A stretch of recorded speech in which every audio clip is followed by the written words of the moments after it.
Hola, ¿qué tal? Muy buenos días, queridos amigos del Face, de YouTube, de WhatsApp. Hoy comenzamos una vez más una charla sobre cómo tener mejor calidad de vida, ¿sí? Esta es una charla que es del libro y del grupo, digamos, del programa Master System Body, Sistema Maestro para el Cuerpo. Pero antes de llegar a una definición y a compartir algo, permítame que les lea algo de nuestro folleto que estamos promocionando, que se llama La palabra de Dios no contradice la ciencia, ¿sí? Y dice así: qué bueno es comenzar el día teniendo en cuenta la palabra de Dios, ¿sí? La Biblia, que es el libro por excelencia, que es el libro que Dios dejó, la enseñanza, es donde Dios llevó a la tinta sus pensamientos, sus enseñanzas para el ser humano, que somos creación de Dios. Y qué lindo es comenzar el día entonces llevando en la práctica una lectura de la Biblia, un pasaje de la Biblia. Pero yo te quiero compartir esto, mirá, dice: la palabra de Dios no contradice la ciencia. Cuando pensamos en el origen del hombre en la tierra nos vienen distintos pensamientos, y dentro de ellos los que más es sostenido por los evolucionistas, la teoría de Darwin. Teoría que hasta el día de hoy no fue comprobada. La Biblia dice que el hombre fue creado por Dios y el planeta Tierra es su lugar de habitación, que también es obra de Dios. Dios no necesita comprobar o demostrar estos con hechos científicos. Él dice y así es. Es decir, Dios no necesita comprobar lo que está diciendo acá, su palabra, con hechos científicos. Él dice, y está en vos y en mí, el creer y aceptar, porque Él es soberano, Él es Dios todopoderoso. El que quiere aceptarlo como tal debe creerlo por fe. Qué importante que es la fe, ¿no? Es pues la fe, la certeza de lo que se espera, la convicción de lo que no se ve. Interesante. El que no acepta lo que Dios dice, negando lo escrito, negando lo que está escrito en la Biblia, le hace a Dios mentiroso. Claro, si vos no aceptás lo que dice la Biblia, lo que Él ha escrito, mandó a escribir, estamos diciendo que al no aceptar algo decimos que ¿por qué no lo aceptamos? Porque pensamos que Dios es mentiroso. De ninguna manera, de ninguna manera. Y como fuimos creados con este libre albedrío, libre elección, podemos decidir o no lo que querramos. Tenemos la capacidad de decidir: o creo lo que Dios dice o creo otra cosa, como la teoría de Darwin. Pero que sepamos todos que al final del camino de nuestra vida, Dios nos va a estar esperando para preguntarnos: ¿por qué no creímos? ¿Por qué no tuvimos fe? Esto acarrea graves consecuencias para el futuro, el hecho de no haber creído. La Biblia no tiene por qué dedicar largas secciones a descubrir hechos y procesos de la naturaleza que los hombres pueden investigar por su propia cuenta, sin necesidad de una revelación. Cuando se notan estos hechos y procesos de paso, podemos esperar que lo que realmente dicen las Escrituras en el idioma común de la época del escrito no ha de contradecir los hechos probados de la repetimos.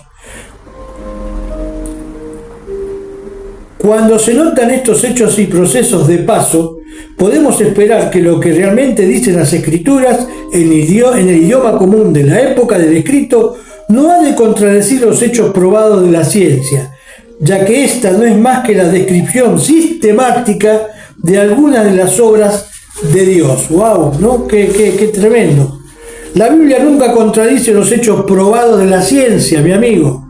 Las contradicciones surgen del intento de concordar lo que algunos creen que las Escrituras declaran con las teorías sin probar de la ciencia, como por ejemplo la de Darwin, que dice que el hombre desciende del mono, etcétera, etcétera. La Biblia presenta la revelación que Dios da de sí mismo, ¿sí? Dios hace una autorrevelación progresiva. Marcate esta palabra: autorrevelación progresiva de Dios. como también el desarrollo del plan de redención, de salvación para el ser humano que ha caído. He aquí un hecho fundamental que hemos tenido ocasión de destacar varias veces. En vista de la importancia necesaria de la interpretación de las Escrituras, la palabra de Dios, reiteramos que todo lo que la Biblia dice y la forma en que lo expresa se adapta a esta finalidad, a este propósito que la Biblia tiene, ¿sí? Mostrarnos, darnos a entender que Dios creó al mundo y darnos a entender que Dios salva, redime al hombre a través de ¿qué? De la obra de Jesucristo en la cruz. Si tenemos en cuenta este principio, esta forma de ver la Biblia, cómo la Biblia nos habla y nos enseña, no buscaremos en las Sagradas Escrituras lo que no pretenden darnos. Se redactan las descripciones bíblicas en lenguaje llamado fenomenal, ¿sí? O sea, según el aspecto de lo que se presenta a los 5 sentidos y sin necesidad de investigar más a fondo la naturaleza esencial del objeto o proceso que se describe. Nosotros hacemos igual cuando decimos el sol sale a las 6 de la mañana o el sol se puso a las 7:30.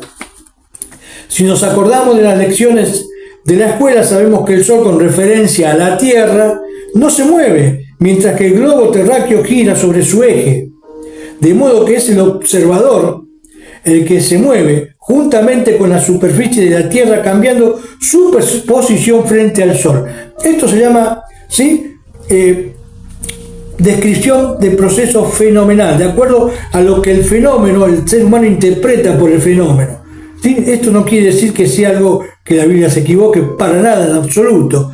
¿Sí? Es más, la Biblia, los escritores de la Biblia son muy sinceros, fueron muy sinceros, más de lo que muchos pretendemos buscar. ¿Por qué? Porque ellos escribían tal cual veían, y esto es algo maravilloso. Si la Biblia hubiera sido escrita por alguien que la pensó humanamente, hubiera tratado de corregir todo esto para hacernos creer otra cosa, pero la Biblia es clara. Los escritores escribían de acuerdo al proceso fenomenal. Pero basta, justamente decíamos, para que veamos que aparentemente el sol salga por encima del horizonte oriental y baje detrás del occidental, para que digamos con verdad en cuanto al fenómeno observado. El sol se levanta, el sol se pone.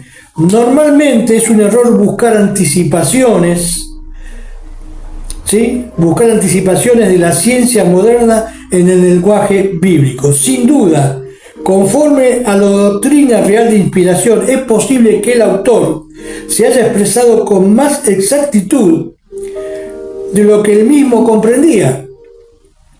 Pero por lo general todo se explica por la inteligente observación del fenómeno, ya que el propósito del mensaje siempre sería espiritual y no científico.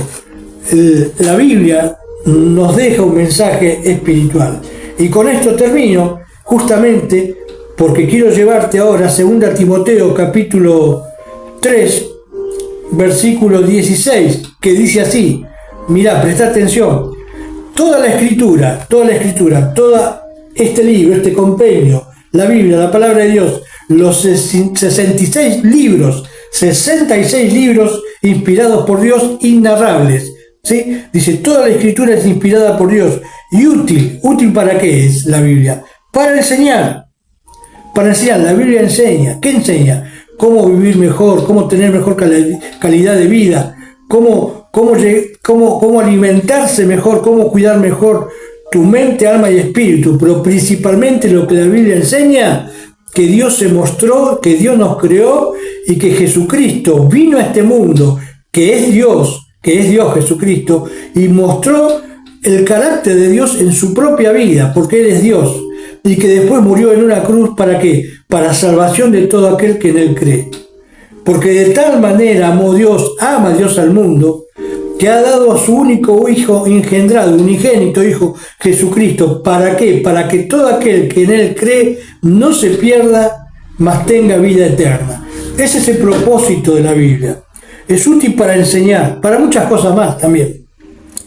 Para redarguir, para tirar abajo cualquier argumento que te quieran enseñar ideologías de género, lo que fuere, ¿sí? Para corregir. La Biblia corrige. Ortopedia, ¿sabe qué quiere decir ortopedia? Enderezar un hueso. La Biblia corrige, endereza para aquel que cree.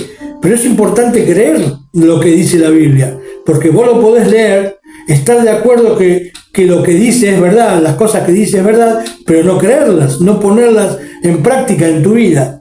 Para corregir, para instruir en justicia. Fíjate qué enseñanza te trae este pasaje. La Biblia instruye en justicia. Justicia que tanto hace falta, y principalmente en este país, que hay tan poca justicia. ¿Sí? Argentina, Buenos Aires. Para instruir en justicia. Pero ¿cuál es el propósito entonces de la Biblia, de la palabra de Dios? Que no contradice la ciencia para nada. El propósito es, como dice el versículo 17 de 2 Timoteo 3, dice, a fin, con el propósito de que el hombre de Dios sea perfecto. Y acá cuando habla de perfecto habla de maduro, madurez espiritual, madurez mental, conciencia madura, perfecta, enteramente preparado o preparada. ¿Sí? Aquí puede ser hombre o mujer, preparados, ¿sí? Preparada para toda buena obra. ¡Ja! ¡Qué pensamiento! ¿Te imaginas si cada habitante de este planeta estuviera preparado para toda buena obra? No existiría el robo, no existiría el crimen, no existiría la desnutrición, no existiría el mal, no existiría muchas cosas, porque todo el mundo estaría preparado para toda buena obra. Pero bueno, la realidad es que tenemos que poner los pies sobre la tierra y no es así. Por eso que yo te invito por este medio, allí donde estás, si todavía no recibiste al Señor Jesucristo como tu único y suficiente Salvador, que allí donde estás les pidas perdón por tus pecados. Me dirán, no, bueno, yo no soy pecador. Mira, la Biblia dice en Romanos 3:23 que todos somos pecadores. Si bien yo estoy hablando de una página de deporte y de salud, por eso esta vestimenta que tengo, porque estoy haciendo un poco de gimnasia, de deporte, y termino acá este video y continúo, pero yo te invito para que allí donde estás le pidas perdón por tus pecados. Mira, murió hace poco, antes de ayer, una mujer que fue ejemplo como luchadora, como profesional, como deportista, y los que somos deportistas estamos muy dolidos en el ambiente del deporte, justamente porque era una mujer luchadora, una mujer emprendedora, una mujer que ayudaba para que muchos fueran salvos, sacar a muchos chicos de la calle. ¿Para qué? Para ponerlos con un propósito en la vida, con principios y con buenas conductas. Yo te invito entonces para que vos puedas sumarte a este acontecimiento. Y esta persona siempre animaba, siempre daba fuerzas. Y sabés que mejor te puede dar fuerza es Jesucristo. Allí donde estás, pedirle perdón por tu pecado. Decirle, Dios, sé que soy un pecador. Vos dirás, pero yo no robé, no maté. Mentir es pecado. Tener malos pensamientos es pecado.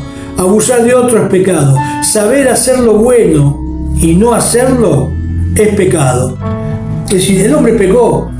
Adán y Eva pecaron y el pecado nos viene arrastrando desde la creación del mundo. Pero para eso vino Jesucristo, para morir en la cruz por tus pecados y por mis pecados. Y Dios Padre cargó sobre Jesús, ¿sí? Toda la ira, todo el castigo que se merecían nuestros pecados, lo cargó sobre Él. Por eso es que Jesús ocupó tu lugar y mi lugar en la cruz del Calvario. Dios descargó, juzgó el pecado, tu pecado, como en un juicio. En un juicio, aquel que es culpable es sentenciado a muerte. Pero cuando alguien aparece y dice, es padre de familia, no quiero que lo maten, voy a ocupar yo su lugar. Y Jesús hizo eso. Jesús ocupó tu lugar y mi lugar en la cruz del Calvario. Por eso allí donde estás, mi amigo, mi amiga, querés cambiar de vida, Dios te ofrece una nueva vida. De modo que si alguno está en Cristo, nueva criatura es. Las cosas viejas pasaron, aquí todas son hechas nuevas.